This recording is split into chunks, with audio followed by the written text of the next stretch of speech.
Le cours pour Leilou Nishmat. Mireille Dvora Bat Rachmouna, la maman de Michel Guedj. Alors voilà, tu l'as dit à ma place, moi. Eh ben, redis, Zachor. D'accord.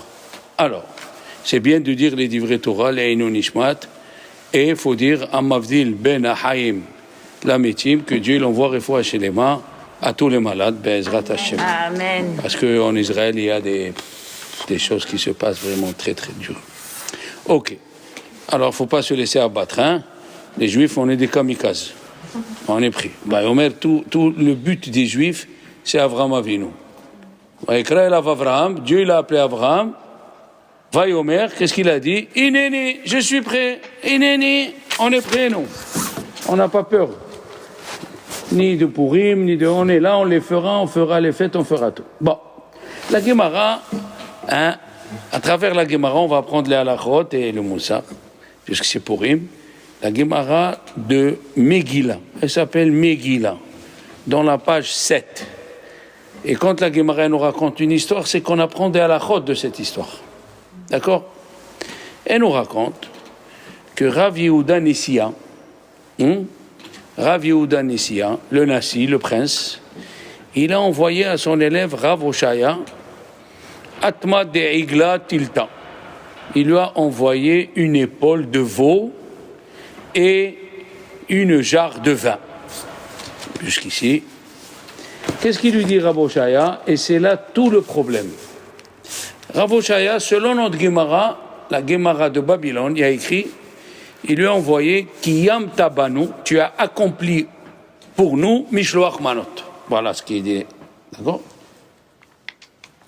Alors, ça c'est la lecture de Rashi que nous avons. Kiyam Tabanu, Mishloach Manot. Tu as accompli la mitzvah de Mishloach Manot. Mais Rabbi Hananel, qui était un Gaon, qui vivait en Tunisie, il est mort en Tunisie.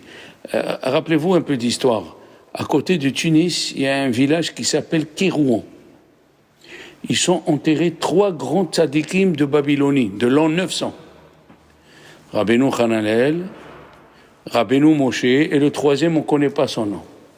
Alors les musulmans, ils pensent que c'est leur saint à eux, mais en vérité, c'est des saints juifs. Quand il viendra le Mashiach, ils vont se lever. Lui, c'est le premier commentateur de la Gemara, avant Rashi. Rashi, il a commenté la Gemara quand il est mort en 1103. Rashi, il a traduit la Gemara, il a traduit la Paracha. Rabbeinu Hananel était 1 siècle et demi avant lui. Et lui, il a écrit dans sa Gemara, tu as accompli Matanot la Evionim. Ah, c'est pas pareil. Dans notre Gemara, c'est écrit tu as accompli les Mishloach Manot. Dans la Gemara de Rabbeinu Hananel, c'est écrit tu as accompli Matanot la Evionim. Et il lui a encore envoyé Rabbi Yehuda une épaule de veau et 3 jarres de vin. Alors il lui a dit là tu as accompli Mishloach Manot. Vous voyez ce que ça veut dire? Donc dans la Gemara de Rabbeinu Hananel, la première fois, il lui a dit, tu as accompli Matanot Laivionim. Et la deuxième fois, il lui a dit, puisqu'il a renvoyé il lui a dit, tu as accompli Mishloach Manot. Quelle discussion qu'il y a entre ces deux rabbins, entre Rashi et Rabbeinu Hananel. Je répète, pour que l'histoire elle soit bien claire. Dans la Gemara chez nous, c'est écrit que Rav Yehuda, il a envoyé à Rav Oshaya une épaule de veau et une jarre de vin. Il lui a dit, tu lui as accompli en nous Mishloach Manot. Voilà ce qu'il lui a dit. Mais Rabbeinu Hananel, il a une autre girsa. Girsa veut dire une version. Il a une autre version. C'est écrit, au début, il lui a dit, tu as accompli en nous Matanot la Evionim. Il lui a envoyé une deuxième fois pareil. Il lui a dit, tu as accompli en nous Mishloach Manot. Quelle différence entre notre Gemara et Rabbeinu Hananel? C'est une différence dans la halacha. Eh bien, on va analyser ça. D'abord, qu'est-ce que c'est Matanot la Evionim? Qu'est-ce que c'est Mishloach Manot? Alors, Mishloach Manot, 2 parts, Mishloach Manot Ish Lereo, 2 parts envers une personne. Devant une personne, tu en vois deux sortes. Deux sortes. Mishloach manot. La Evionim. Parce que nous, les Juifs, on a vécu seuls. Chacun, il était à part. D'accord? Alors, Esther Amalka. Après, vous allez voir comment les Chachamim sont intelligents. Esther, la reine, elle a dit à Mordechai, pourquoi tu t'es habillé avec des habits? Tu as mis des habits en toile de jute. J'ai vu ça à Jérusalem, à Tisha B'Av. J'ai vu une femme et j'ai pris la photo. Je vous parle de ça quand j'avais 19 ans. Ça va où ça remonte ça? Il y avait une femme habillée avec le tissu des sacs. Ouais. Et sa petite fille, je sais pas, elle, mais je la vois, elle, j'ai pris la photo. Quand on met ça, ça veut dire on est en deuil. Elle lui a dit, Mazé ve'al mazé. Vous verrez dans la Megillah, si vous suivez. Mazé ve'al mazé. On ne parle pas comme ça en hébreu. On dit, la mazé, pourquoi tu t'es habillé comme ça? Mazé ve'al mazé, c'est quelque chose. Je vais vous expliquer. Les Chachamim, ils ont dit que chaque année, quand Dieu veut punir les enfants d'Israël, il se rappelle de deux péchés. Ou la vente de Yosef. Les frères de Yosef ont vendu Yosef. Ou la faute du Hegel. Chaque année, quand vous voyez des souffrances sur le peuple juif, c'est ou l'un ou l'autre. Pourquoi? Parce que Chachamim, ils ont dit, au sujet, il y a au sujet de Yosef, qu'est-ce qu'ils ont dit les frères de Yosef? Les frères de Yosef, ils ont dit, Hakerna, Haketonet, Hazot, Zot. Ils ont dit le mot Zot. Ok. Les Juifs, quand ils ont fait le veau d'or, ils ont dit Moshe, Ve'aish. J'ai écrit le verset, il est là. Ah, voilà.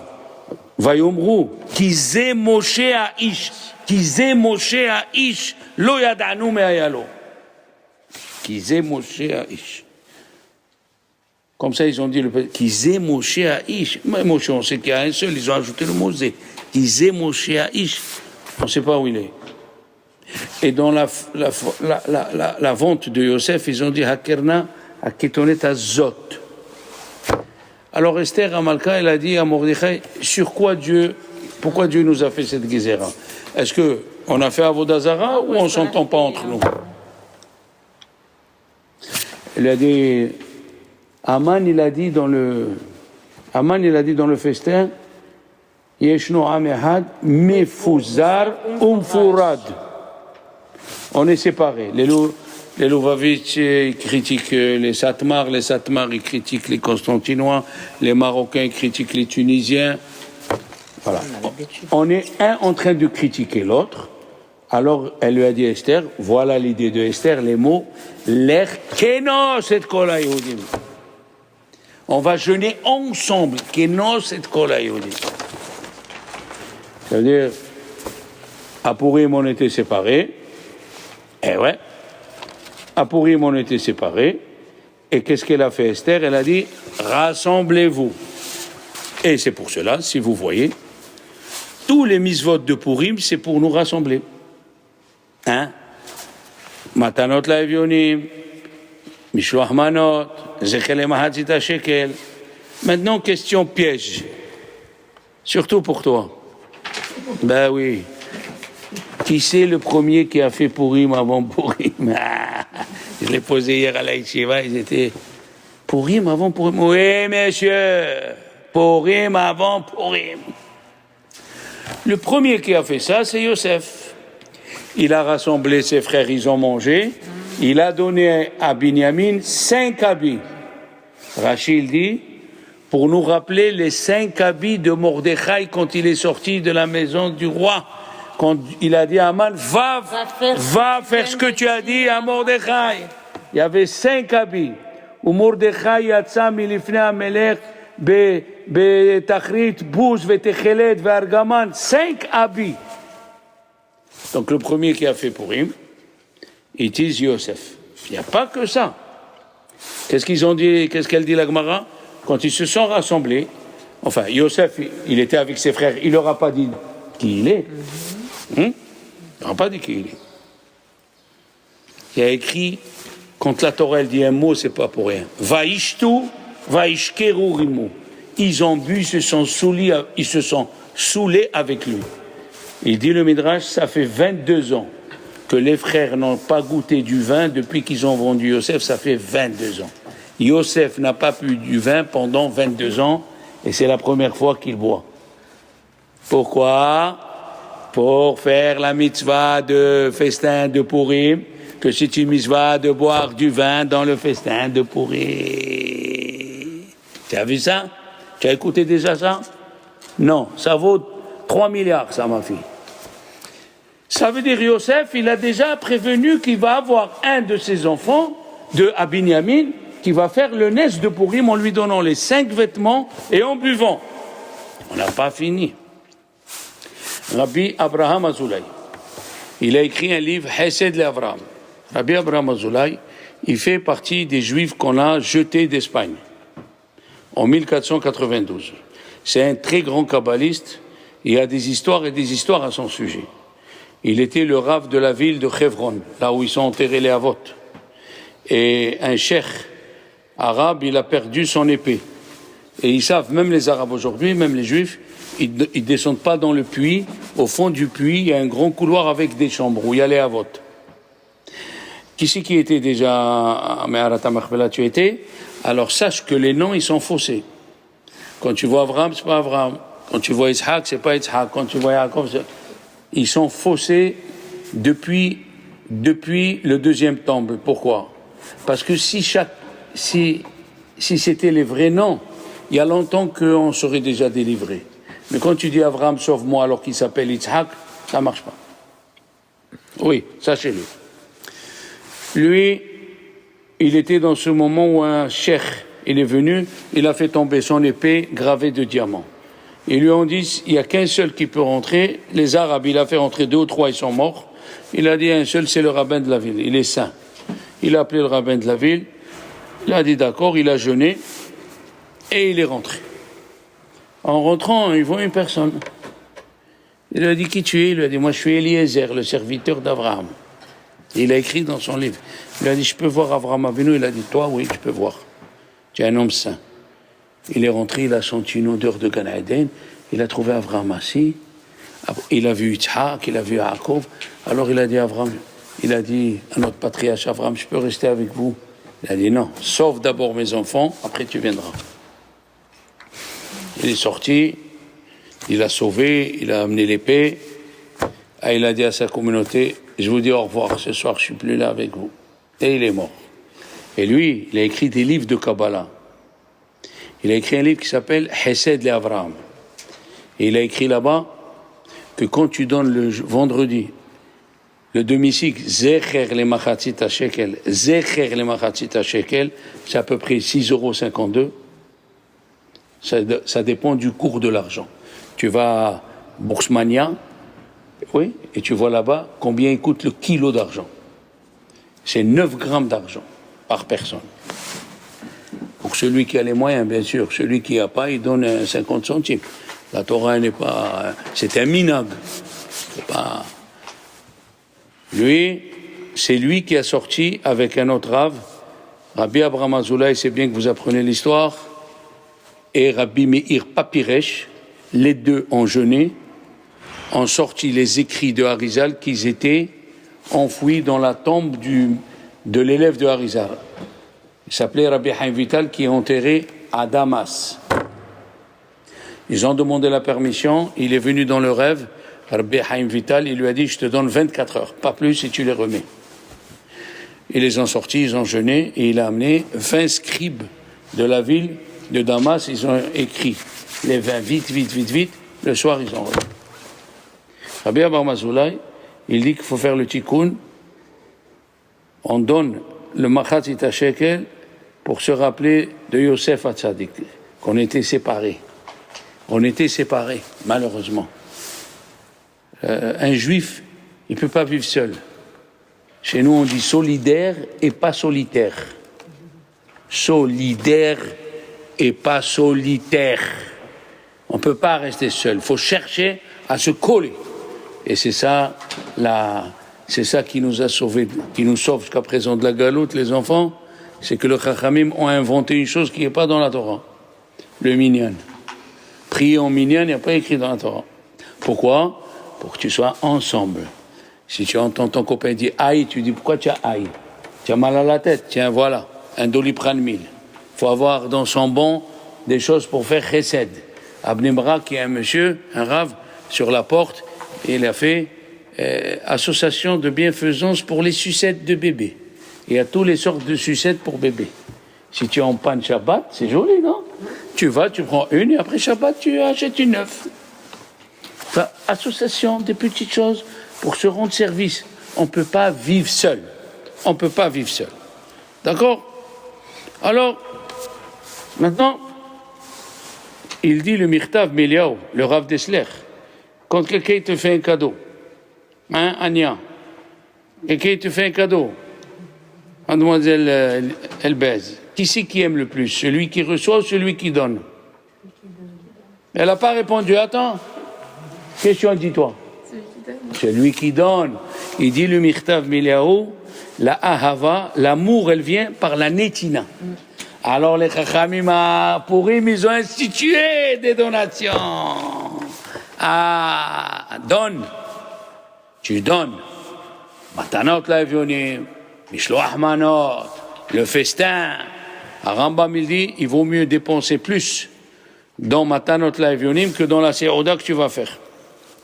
D'accord? Maintenant, si on revient au début de l'histoire, quand il lui a envoyé une épaule de veau et il lui a dit, Rabbi Shaya, Kiyamta banu, tu as accompli envers nous. Kiyamta banu, tu as accompli envers nous. Selon la vie de Rashi, tu as accompli Mishloach Manot. Selon la vie de Rabbeinu Hananel, tu as accompli Matanot Lavionim. Est-ce que, question, d'ici vous allez comprendre, est-ce que, parce que la mitzvah c'est de donner à 2 pauvres, d'accord? 2 pauvres. Est-ce que je peux donner un billet aux 2 pauvres qui se le partagent? Ou bien il faut donner un billet chacun? Comme dans Mishloach Manot. Mishloach Manot, tu dois donner 2 sortes de gâteaux à une personne. Tu ne peux pas donner à 2 et tu leur dis voilà Mishloach Manot, chacun il prend un gâteau. Non. Eh bien, dans Matanot Lavionim, on voit de la Gemara, selon Rashi, Kiyamta banu, tu as accompli en nous. Qu'est-ce que ça veut dire en nous? Moi et ma femme. Tu peux donner à une femme et à son mari, et ça s'appelle Matanot Lavionim, à 2. Ça s'appelle à 2, tu as donné à 2. Même que tu as donné une épaule de veau, une épaule d'agneau, ils peuvent la couper pour que chacun il ait. Ça s'appelle tu as fait la mitzvah. Tu n'es pas obligé de donner à chacun. Tu comprends? Tu n'es pas obligé de donner à chacun. Ça c'est le Maharsha. Rabbi Shmuel Hillel, en 1680, qu'il était le rabbin de Vienne, en Autriche. Il dit pourquoi c'est écrit Kiyamta banu. Maintenant, pourquoi Rabbeinu Hananel il n'est pas d'accord avec Rashi? Il a dit qu'il lui a envoyé 2 fois. Parce que Rabbeinu Hananel, il nous a inventé une halakha.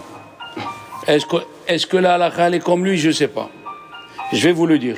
Est-ce que je peux envoyer en Mishloach Manot des boissons? Une petite bouteille de vin et un petit coca. Rabbeinu Hananel nous dit, non.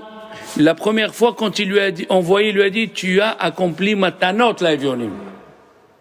Matanot Lavionim, je peux donner ou de l'argent ou du manger. Il lui a pas dit Mishloach Manot, mais Rachid a dit, tu as accompli Mishloach Manot. Ça veut dire la boisson, elle compte comme une mana. Mais d'après Rabbeinu Hananel, la boisson, elle compte pas comme une mana. La halakha, elle est que tous les rabbins, ils ont dit que 2 sortes de boissons, c'est aussi Mishloach Manot. Tu peux envoyer un coca, plutôt moi j'aime Pepsi Max. Et du vin. Pepsi Max et, non, Schweppes Zéro. Schweppes Zéro, c'est la même bracha. Hein? Mais c'est la même bracha. C'est ce que je suis en train de te dire. C'est deux sortes dans la bouche. C'est deux sortes. On a toujours appris qu'il fallait envoyer. C'est ce que tu as appris qu'il est faux. Combien de femmes ils ont appris? Vous avez appris des, comme on appelle en hébreu, des kitsurim. Comment tu te rappelles quand on a fait les dîners brachot? Tu as appris que tout ce qui est liquide, la soupe de légumes, chez Akol, la soupe de trucs, chez Akol. Oui, madame Elvetz. Eh bien, on a appris autre chose. Là, vous êtes dans un laboratoire, on analyse tout. D'accord? Alors, le Rashi et le Ritba, alors, Shalom Ritba, c'est un rabbin qui était en 1300 à Barcelone. Rabbi Yom Tov Asbili. Ritba, Resh, Yud, Tet, Aleph. Rabbi Yom Tov Asbili. Il était à Barcelone, il a dit, monsieur, est-ce que toi tu manges juste un bout de pain quand tu as faim? Non.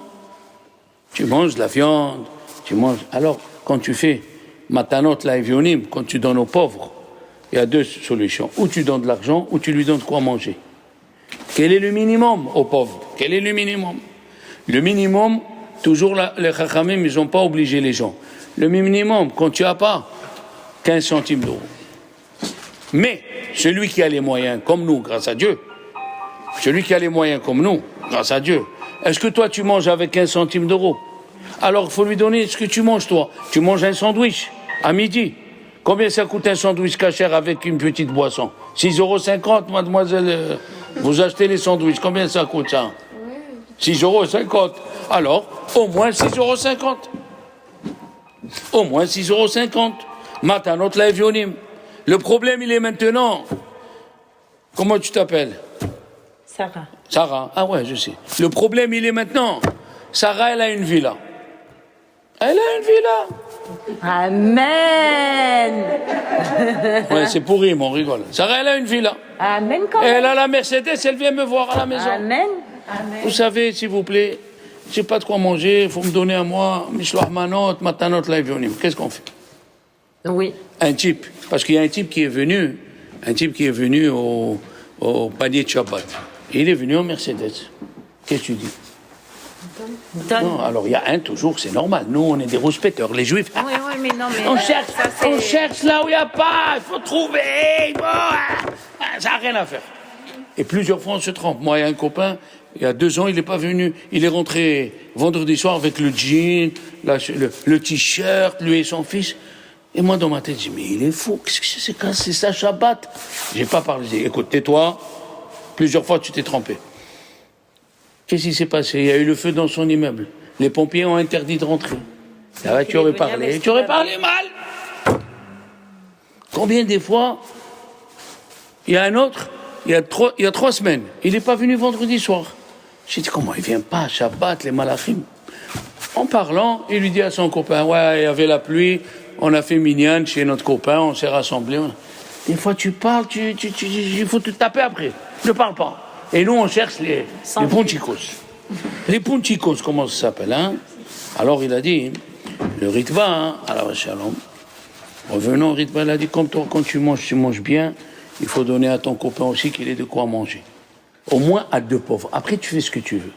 À 2 pauvres je sais pas moi, par guillotte frites et une boisson, 20 €. 20 €, comme ça on va dire. Le problème elle vient ça. Alors le type il est venu en Mercedes chercher le panier de Shabbat. Il a dit, il lui a dit, tu viens toi. Il lui a dit, écoute-moi, j'ai même pas pour payer le ticket de bus. C'est un de la synagogue qui m'a prêté la voiture pour venir chercher. Il faut faire très attention. Vous savez qui a pleuré? Rabbi Abraham Sofer. Il avait la première réunion des grands rabbins à Vienne de Agudat Israël en 1890, je sais pas, quelque chose comme ça. Et tout le monde était content, tous les rabbins de toutes les villes étaient là. Comment tu fais dans ta ville? Comment tu fais ça? Tu comprends? Comme les femmes quand tu se rassemblent, qu'est-ce que tu fais pour Shabbat? Qu'est-ce que tu fais? Et alors, pour donner un peu la joie et l'espérance que Mashiach va venir, il a sorti un demi-cycle.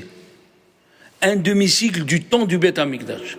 Avec le dessin du temps du roi de Ordos. Hein? Le roi Hérode, le constructeur. Ordos, le roi Hérode. Alors, qu'est-ce qui s'est passé, les enfants? Ils ont perdu la pièce. Ils ont perdu la pièce. Ils ne savaient pas ce qu'il fallait faire. Il y a un rabbin, il a dit, écoutez, il n'y a pas de solution, on va fouiller tout le monde. Il n'y a pas de solution, on va fouiller tout le monde. OK? On va fouiller tout le monde, on va fouiller des rabbins. On va fouiller des rabbins. Comment on va? Sûrement. Il y a un rabbin qui a dit, s'il vous plaît, on peut ajouter encore 10 minutes. Il a dit oui. Il s'est mis à alerter, il s'est mis ta. Ils ont trouvé la pièce.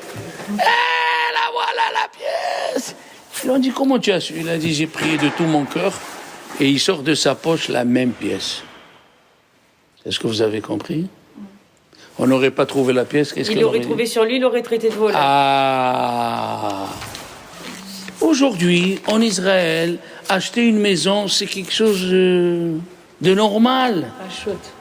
Aujourd'hui, si le type il n'a pas de maison, il n'a pas de vie. Parce qu'en Israël, c'est pas comme en France, grâce à Dieu. En France, il y a 3 ans, 6 ans, 9 ans. Il ne peut pas te mettre dehors. En Israël, c'est le système américain. Il vient, il te dit, tu t'en vas aujourd'hui. C'est le système anglais. Alors, aujourd'hui, même si quelqu'un a une voiture, ou bien, moi je connais une cousine à moi, elle est partie demander de l'aide, là où elle habitait en Israël. La première question, vous avez une voiture? Oui, sortez d'ici, c'est pas pour vous. Il lui a dit quoi? Ici, on aide les gens qui se tuent pour vivre. Et ils n'arrivent pas. Ils prennent le ticket, ils attendent une demi-heure le bus, à 4 heures du matin pour aller au boulot. Vous avez une voiture, venez demander un coup de main.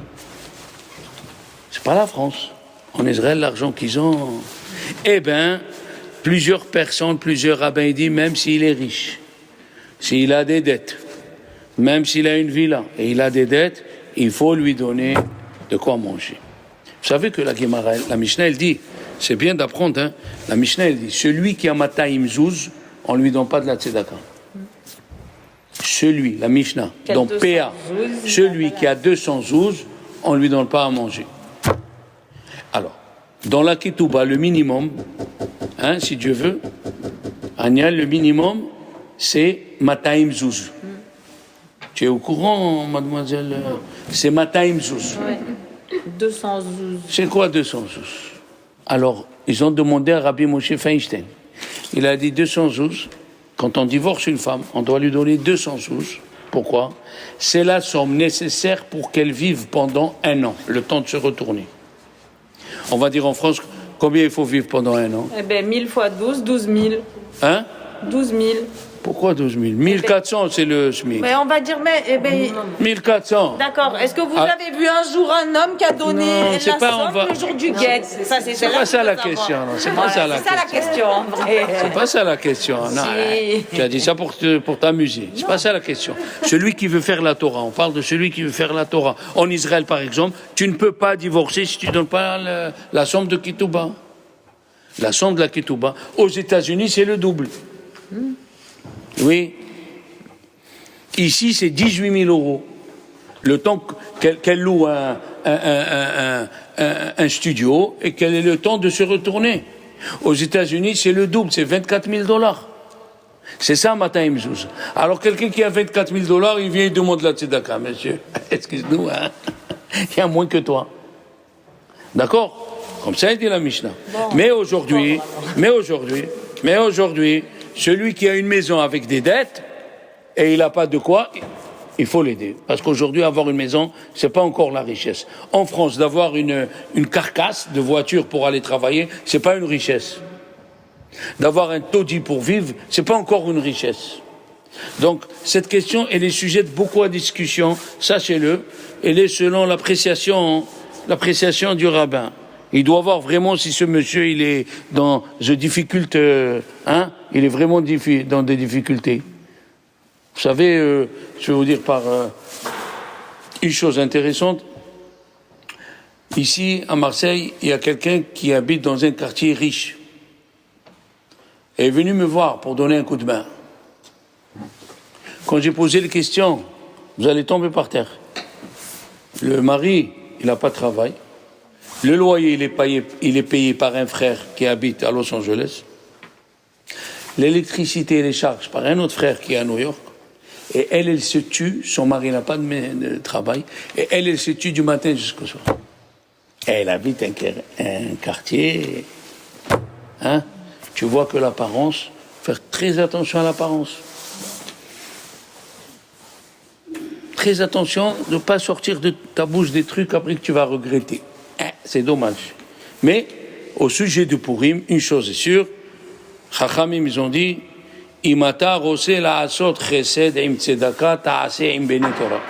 Fais avec ceux qui étudient la Torah. Ceux qui étudient la Torah, avec leur étude, sachez que si on veut faire une muraille autour d'une ville, où on veut payer une société de gardiennage qui garde les maisons, les Talmidei Chachamim, ils ne payent rien. Pourquoi? La Torah qu'ils étudient, elle nous sauve. Ils ont dit, les Chachamim, s'il n'y avait pas les yeshivot en Israël, c'est pas un microbe qu'on aurait eu, 40 microbes on aurait eu. L'étude de la Torah, elle protège. C'est écrit, Talmidei Chachamim, Toratan meshameratam. La Torah, elle les protège. Ils ne payent pas d'impôts pour payer les protections autour de la ville. Il y a un monsieur à Jérusalem, il est venu voir le fils de Rabbi Ovadia Yosef. Alors il parlait, il lui a dit, dis-moi, tu peux nous aider, les Bnei Torah et tout. Il lui a dit, mais il y a trop de Bnei Torah. Il lui a dit, il y a beaucoup de Bnei Torah, mais toi aussi tu as beaucoup d'argent. À quoi il sert? À quoi il sert ton argent si c'est pas pour aider les autres? Non. Moi, 3 mois après, la bourse. Et un monsieur, il est venu chez Rav Shach. Je ne sais pas si un jour on a parlé, plusieurs fois on a parlé de ça. Rav Shach, c'est un des rabbins qui, presque, peut-être, il y a 5 ou 6 comme ça dans le monde qu'il y a eu, depuis que Dieu a donné la Torah. À 103 ans, il donnait le cours à la yeshiva. À 103 ans. Nous, à 63 ans, on est fatigué le soir. À 7 heures, on ferme les yeux. C'est un monsieur d'une guéonou, d'une sainteté.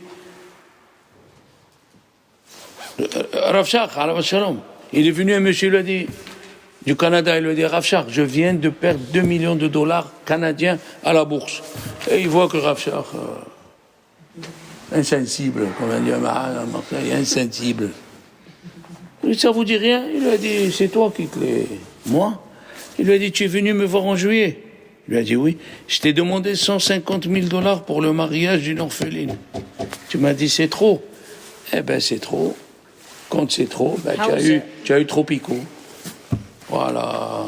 Il lui a dit, chez le bon Dieu, il y a 2 carnets. Il y a le carnet des donateurs et le carnet des receveurs. Fais gaffe, tu vas passer dans l'autre carnet. Tu as de l'argent. Donne. Qu'est-ce que tu vas faire avec? Surtout ces temps-ci, qu'est-ce que tu veux faire? Tout le monde, ils ont commandé. Allez, Amazon, Galeries Lafayette. Après, combien de chemises tu vas mettre? Combien de pulls tu vas mettre? Combien? Le bon Dieu t'a donné. Donne. Ta'aseh im bene Torah. Chachamim, il y a une discussion, le Zechel et Mahatzet HaShekel, à qui il faut le donner? À partir de quel âge il faut le donner? Pas à qui il faut le donner. À qui il faut le donner, c'est au Bnei Torah. Mais à partir de quel âge? Parce que dans la paracha de la semaine dernière, on l'a lu, mi ben Esrim Shana Vamala. 20 ans. Rabbi Ovadia a dit à partir de 20 ans. Mais le Rabbi a dit, dans notre maison, on a eu l'habitude de donner même pour un bébé. C'est de la tzedaka qui sauve. Eh oui, la tzedaka, elle protège. Hein? La tzedaka, elle protège. Écoutez bien l'histoire que je vais vous dire.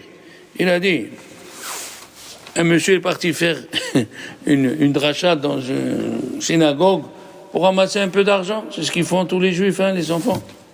Quand il est revenu à la maison, il lui a dit sa femme, alors, tu as réussi? Il a dit, la moitié. J'ai réussi la moitié. C'est quoi la moitié? Il a dit, tous les pauvres, ils étaient d'accord de donner. Et la vérité, des fois on voit qui c'est qui donne, c'est ceux qui n'ont pas beaucoup de moyens. Qui c'est qui donne, c'est des fois ceux qui ont des moyens. Il dit, et mon cigare, et mon cohiba, 200 €. Si je lui donne à lui, je vais manquer mon cigare à 200 €. Et tu vois les soucis où ils sont. C'est ça les soucis. Cette mitzvah-là, d'accord? Vous savez que nous, les séfarades, on fait Shechianu que le soir. Et quand tu vas faire Shechianu le jeudi soir, tu vas penser à tous les mitzvot du lendemain. Parce que le lendemain, on ne fait pas Shechianu. Et les Ashkénazes, ils font Shechianu.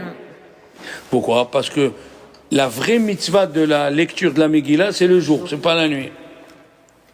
Parce que si tu fais la Séouda la nuit, tu n'es pas acquitté. Si tu fais Yémé, c'est écrit Yémé Simha, les jours. D'accord? Et tu lui donnes avec cœur à un pauvre. D'accord? Il y a une discussion, est-ce que moi du 14, je peux envoyer à quelqu'un qui reçoit le 15 à Jérusalem? Vous connaissez cette histoire-là, du 14? C'est une histoire de fou. Une histoire de fou, ouais. On peut trouver quelqu'un qui est dispensé de Purim. Que le soir du 14, il est à Jérusalem. Donc, il n'est pas dans sa ville. Et le soir, avant le soir du 15, c'est-à-dire le 14 l'après-midi, il remonte à Tel Aviv. Il est pas tour et du 14 et du 15. Il fait rien du tout. Le soir du 13, il est à Jérusalem, donc le 14, il n'y a rien pour lui. À 14 l'après-midi, il remonte. Et il arrive après la nuit. Il arrive la nuit, bien parlé. À Tel Aviv. Alors, c'est le 15. Et on peut trouver quelqu'un qui ne fait pas un Purim. Est-ce que vous avez une idée? Est-ce qu'on peut trouver quelqu'un qui ne fait pas Kippour et Shabbat? Pas malade. En bonne santé. Ben, il est dans l'avion entre l'Australie et San Francisco. Hein, Madame Elbet, tu n'as pas pensé? Bon, c'est pas grave. Il a pris l'avion la veille, il monte, et en plein ciel, il écoute.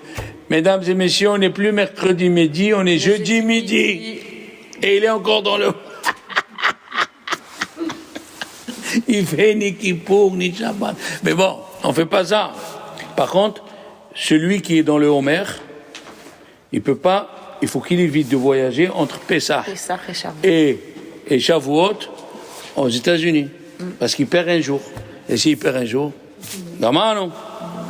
D'accord? Alors, donc ça c'est les histoires du 14 et du 15. Nous avons une halakha, les enfants, pour acheter le premier garçon, Pidyon Ben. Si Dieu veut, hein? Pidyon Ben, le premier garçon, on l'attend. Après on vient, on lui dit, c'est pas à toi, c'est à moi. Moi je suis quoi? Chaque fois je vais, je dis, donne-moi mon fils, la femme elle me voit. Donne-moi mon fils, je te dis. Et le mari lui dit, oui, c'est au Koweït. Ah bon? Tu as compris? Donne ici. Alors, je le prends, on le rachète, on fait la cérémonie, c'est très beau. Vous avez fait Pidyon, vous, non? Vous n'avez pas eu le Bechor? Elle, c'est le... Ah, elle, d'accord. Bon, elle aura un garçon si Dieu veut au début. Amen. Alors, pour le Pidyon, la Torah, elle a dit, il faut prendre 5 pièces. D'argent.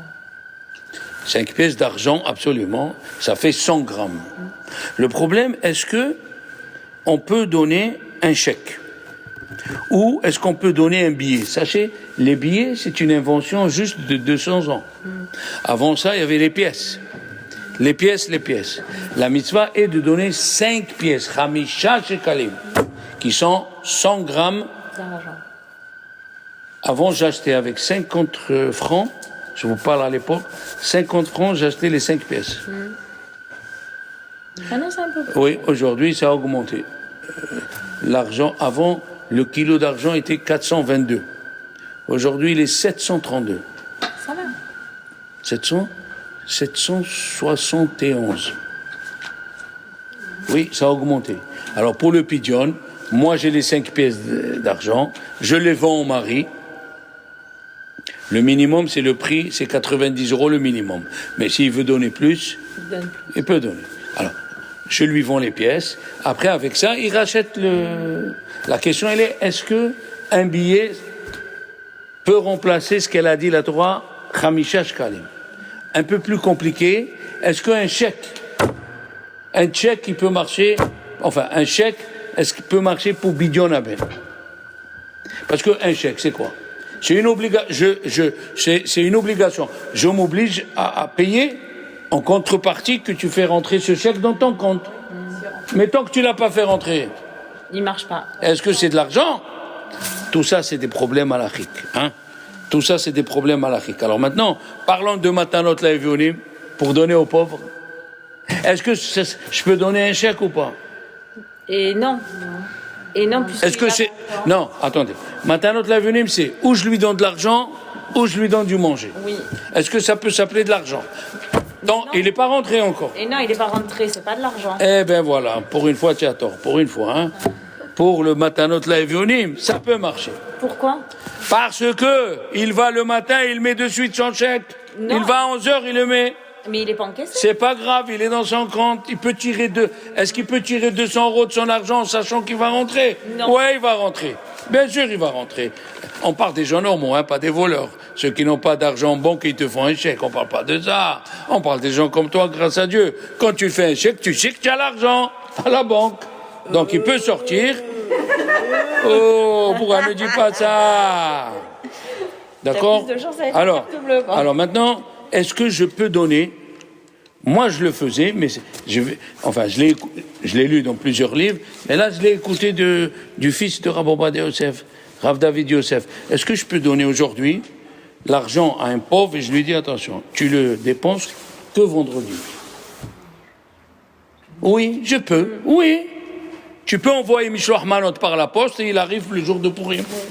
Ça marche. Je peux donner à un pauvre aujourd'hui pour qu'il le dépense vendredi. Mais attention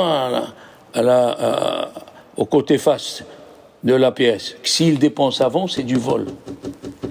Ah ouais, je te donne pour dépenser vendredi. Et tu le dépenses avant. C'est mort. It's no good. Non, hein. D'accord? Donc, il faut faire très attention.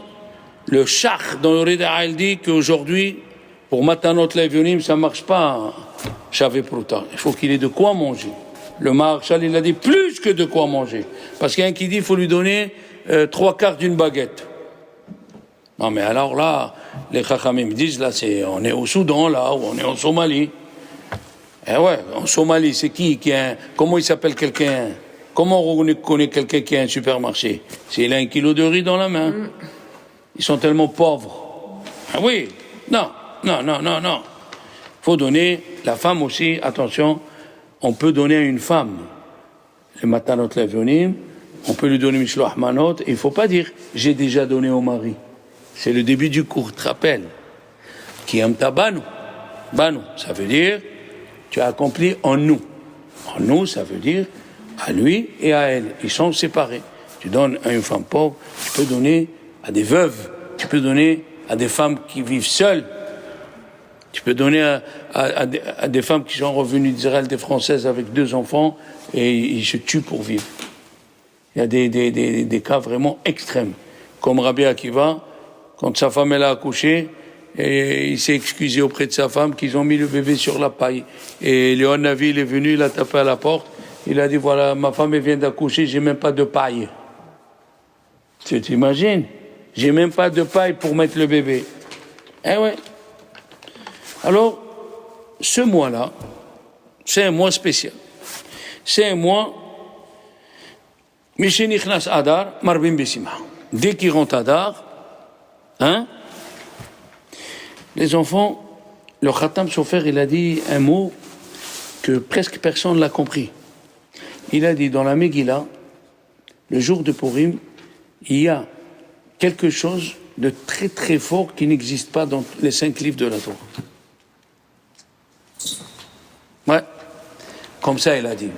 Et pendant des années, les gens ils ont cherché à comprendre. Qu'est-ce qu'il y a dans la Megillah qu'il n'y a pas dans les 5 livres de la Torah? On va arriver. Alors, il n'y a pas écrit Mishenichnas Nissan Marbim Besimcha. Dès qu'il rentre Nissan, on augmente la joie. Il n'y a pas écrit ça. Il y a écrit Mishenichnas Adar. Vous savez que le 2e temple il a été inauguré quand? Le mois d'Adar, le 2e temple. Et même le Mishkan. Quel a été le premier jour que Aaron il a servi? C'est le premier Nissan. Mais 7 jours avant, depuis le 23, c'est Moshe Rabbeinu. Moshe Rabbeinu, il défaisait, ouais? D'accord? Mamash. Il n'y a pas écrit, oui. Hachamim, ils ont dit, attention, on va toucher un point très, très important. Sachez que Haman, il croyait en Dieu, plus que nous. Ouais. Haman, c'était un croyant en Dieu et il savait ce qu'il faisait. Faites attention, je vais vous le prouver. Écoutez bien. De Haman, on a appris des halachot. La Gemara dans Avodah Zarah, la page 37, le Tosafot ramène que Haman, il a dit à Mordechai, Haman, il a dit à Hachvérosh, regarde ces juifs. Si toi tu leur donnes, si tu mets un doigt dans leur verre de vin, ils le jettent. Et s'il y a une mouche ou un rat qui rentre dans le verre de vin, il enlève, et il boit le vin. Il le nettoie. Et on a appris là-bas que le verre, c'est de Haman qu'on a appris que le verre, il n'absorbe pas. Comme ça, il dit le Tosfot. On a appris de Haman. Haman, il nous a donné des halachot. Il connaissait tout, Haman. Haman, il savait que le mois de Nissan, parce que quand est-ce qu'il a fait le tirage au sort, on a dit. Il a fait le premier Nissan, Hazak, elle se rappelle. Il savait qu'en Nissan, pourquoi il n'a pas fait? Pourquoi il a attendu l'année d'après? Pourquoi il n'a pas fait le mois de Nissan, de suite? Il lui a dit... De la Géoula. Voilà, ça veut dire que Haman, il croyait, il savait ce qu'il faisait. Il savait que tous les mois où il y a une fête, on ne peut pas attaquer les Juifs. Le seul mois où il n'y avait pas de fête... C'était Adar. Ah, Dieu a fait de sorte qu'il tombe dans Adar, et il a fait de sorte que c'est tombé que le 13 Adar de l'année d'après, il va nous tuer. Pourquoi il a attendu? Il dit le 13. Parce que quand est-ce qu'il est mort, Moshe Rabbeinu? Le 7. Le 7. Et les 7 jours, ils se finissent? Le 13. Aïe. Il savait, Haman, il croyait en Dieu. Il savait que Mamash, s'il prenait n'importe quel mois, il va pas arriver. Et d'ailleurs, quand il est sorti de chez Achashverosh, il a rencontré 3 petits-enfants juifs. Et il leur a demandé qu'est-ce qu'ils ont été. Il leur a demandé à chaque enfant quel pasouk. Un, il lui a dit, Altira mi pahat pitom. Ah bon, n'aie pas peur d'une peur soudaine. Le deuxième, Otsu etza vetufar. Vous pouvez faire des combines, Dieu il est avec nous. Le troisième, Gambre, il a dit, même si je vieillis, c'est moi le bon Dieu. Qu'est-ce que ça veut dire? Écoutez bien. Il dit le grand devineur, il faut être le grand devineur pour parler comme ça. Le grand devineur, il a dit, la première fois qu'il nous a attaqué, Amalek, Vayavo Amalek, il est venu subitement. Alors, le premier passage, c'est Altira me pahat pitom. N'aie pas peur d'une peur subite. La deuxième fois, avant de rentrer en Israël, les filles, Amalek, il s'est déguisé en Kenaani. Il avait les habits suisses, mais il parlait anglais. Voilà, il avait les habits des Kenaani, mais il parlait Amaleki. Et le Zohar, il dit, quand tu demandes quelque chose à Dieu, il faut être clair dans ce que tu demandes. Un monsieur, il marchait dans la route, il s'est mis à pleurer, Dieu, envoie-moi un âne. Il y avait un chef romain qui est passé, il a vu une ânesse qui a accouché. Il a dit aux Juifs, porte le petit ânon. Tu as dit que tu veux un âne, mais précise ce que tu veux. Il faut préciser. Chaque fois, il faut préciser. Il faut que tu dis clairement.